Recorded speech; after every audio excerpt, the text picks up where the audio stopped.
Hindenburg काफी दिनों से आरोप लगा रहा है, कभी अडानी पे लगाता है, कभी कोटक बैंक पे लगाया था और अब इन्होंने सेबी चीफ पे भी लगा दिया है। इन्होंने सेबी चीफ के साथ साथ अडानी पे भी लगाया है, लेकिन इन्होंने डायरेक्ट इन पे आरोप नया लगा के सेबी चीफ के हस्बैंड पे लगाए हैं और अडानी के जो भाई है विनोद अडानी उन पे लगाया है। विनोद अडानी जो है वो दुबई में रहते हैं और अडानी के भाई हैं। सेबी चेयरपर्सन के हस्बैंड धवल बूच जो है वो एक ब्लैक स्टोन नाम की रीट कंपनी है, रियल एस्टेट कंपनी, उसके एडवाइजर हैं।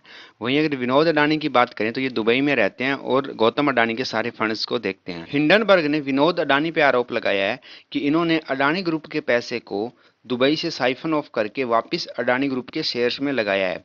एक तरीके से देखा जाए तो ये एक इनसाइड ट्रेडिंग है। साइफन ऑफ का मतलब होता है कि किसी पैसे को बाहर दूसरी कंट्री में घुमा के लाके वापस यहीं पे लाके इसके शेयर में लगाना। जैसे कि कोई भी अडानी का प्रोडक्ट 10 रुपए का है, उनको इन्होंने यहाँ पे 15 रुपए में खरीद लिया। इसके बाद इनके पास जो 5 रुपए एक्स्ट्रा बचे हैं उस पैसे को वापस किसी दूसरे फंड से घुमा के वापस ला के अपने ही शेयर में लगा देना, यानी कि जो एक्स्ट्रा 5 रुपए बचे हैं उस पैसे को ये यहाँ पे लगा देते हैं। इसको साइफन ऑफ बोला जाता है। ये एक तरीके से लीगल भी है और इलीगल भी है। ये इनसाइडिंग ट्रेडिंग में भी आता है। इसमें पैसे को 3 से ज्यादा लेयर में घुमाया जाता है, यानी कि 3 से ज्यादा फंड में ट्रांसफर करके फिर मार्केट में लाया जाता है ताकि ये ट्रैक करना मुश्किल हो जाए। तो हिंडनबर्ग ने ये आरोप लगाया है कि विनोद अडानी ने ये सब कुछ किया, ये इनसाइडिंग ट्रेडिंग में आता है, जो कि गलत है। वहीं अगर बात करें माधवीपुरी बूच के हस्बैंड की, धवल बूच की, तो ये एक ब्लैक स्टोन नाम की रीट कंपनी है, रियल एस्टेट कंपनी है, उसमें ये एडवाइजर है। तो पहला आरोप इन पे ये लगता है कि माधवीपुरी बूच ने बहुत सारी वीडियोस में, आप अगर देखोगे पीछे की वीडियो, उन्होंने ये बात बोली है कि रीट जो है वो आने वाले टाइम में शेयर मार्केट से भी आगे जाएगी। तो एक तरीके से देखा जाए तो ये स्टेटमेंट इन्होंने इसलिए दिया है कि इनके हस्बैंड जो है रीट में एडवाइजर है, इसलिए इन्होंने ये सब कुछ दिया है। और ये सब बातें उन्होंने इस टाइम बोली थी जब रीट का आईपीओ आया था,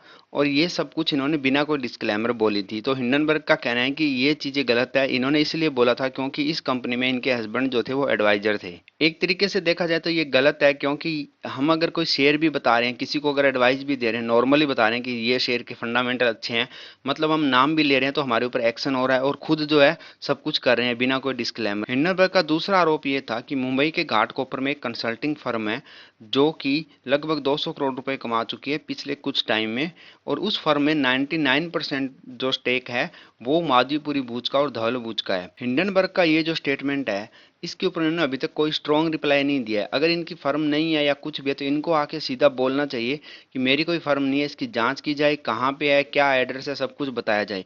लेकिन इस पे इन्होंने चुप्पी साध रखी है, तो इस पे ज्यादा शक हो रहा है। ये जो हिंडनबर्ग की रिपोर्ट आई है इससे हमें क्या सीखने को मिलता है? इससे ये सीखने को मिल रहा है कि देखो, जो जितना बड़ा है ना वो अपने लेवल पे, सब अपने अपने लेवल पे गेम खेल रहे हैं, और हमें क्या है, रूल्स किसके लिए बनाए जा रहे हैं? हमारे लिए बनाए जा रहे हैं। यहाँ पे देखो, ये भी एक तरीके से इनसाइडर ट्रेडिंग कर रहे हैं, घुमा के पैसा लगा रहे हैं। इन्होंने कोई स्ट्रॉन्ग रिप्लाई नहीं दिया है अभी तक। वहीं अगर इनकी बात करें तो ये भी देखो, यहाँ पे सीधा रीट के बारे में बोल रहे हैं कि रीट आगे जाएगा, रीट आगे जाएगा। अब हमें पता चल रहा है जब रिपोर्ट आती है हिंडनबर्ग की कि यहाँ पे इनके खुद के हस्बैंड जो है रीट में एडवाइजर है। दूसरी चीज ये जो बोल रहे हैं कि इनका एक ऑफिस है, कंसल्टिंग ऑफिस इन्होंने बना रखा है, उसमें 99% इनका जो इन्वेस्ट है, 99 का मतलब इनकी खुद की है।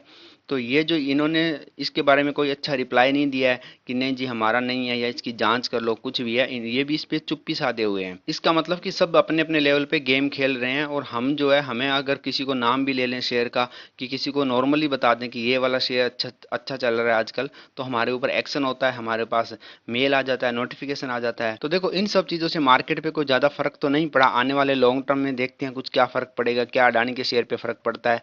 रिसेंट तो अभी तो 2-3 दिन में कोई ज्यादा फर्क नहीं पड़ा, थोड़ा मार्केट नीचे जरूर आया है, एक बार थोड़ा ऊपर जाके नीचे आ गया है। लेकिन देखो आगे इस पे क्या फर्क पड़ेगा। इस पे देखो फर्क तब पड़ेगा जब इसका कोई फैसला आएगा, या तो ये स्ट्रॉन्ग रिप्लाई देते, या अडानी जो है इसके बारे में कुछ कोर्ट में साबित करे, कोर्ट कुछ फैसला दे, तब आता है। अब क्या है, सेबी पे भी लोगों का इतना भरोसा नहीं रहा है। सेबी की कोई रिपोर्ट आती है उस पर लोगों का भरोसा नहीं रहा, क्योंकि अब सिचुएशन ये हो गई है कि जब सेबी के जो चेयरपर्सन है उन पे उंगलियां उठाई जाने लग गई, और वो कोई स्ट्रॉन्ग रिप्लाई नहीं देते। और उंगली उठाने का मतलब है कुछ ना कुछ है तभी उठाई जाती है।